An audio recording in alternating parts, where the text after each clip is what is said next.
بسم اللہ الرحمن الرحیم۔ الحمدللہ ہماری یہ دوسری کتاب اردو زبان کی شروع ہو رہی ہے۔ پہلی کتاب مکمل ہوئی اور اسی طرح سے اردو زبان کا قاعدہ مکمل ہوا۔ اب یہ دوسری کتاب اردو زبان کی شروع ہو رہی ہے۔ بسم اللہ الرحمن الرحیم۔ اردو زبان کی دوسری کتاب خدا کی خلقت۔ خدا کے معنی اللہ کے آتے ہیں، تو خدا سے یہاں مراد اللہ تعالی ہے۔ خدا کی خلقت، نیلا آسمان، روشن سورج، اجلا چاند اور جگمگاتے تارے کس نے بنائے؟ زمین پر ہوا، ہوا پر بادل، بادلوں میں بجلی اور بجلی میں کڑک کس نے بنائے؟ مہ کی فوار، اولوں کی بوچھار اور برف کے انبار کس نے برسائے؟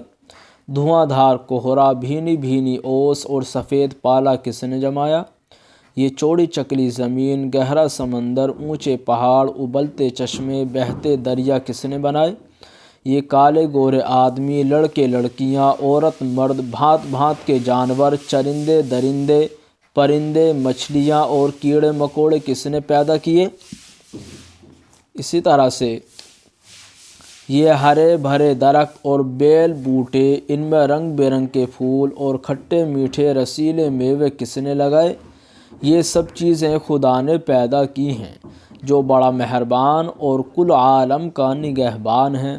وہی سب کو پالتا اور روزی دیتا ہے، وہی جلاتا اور مارتا ہے، وہی بناتا بگاڑتا ہے۔ وہ ہمیشہ سے ہے اور ہمیشہ رہے گا۔ الحمدللہ ہمارا یہ پہلا سبق مکمل ہوا۔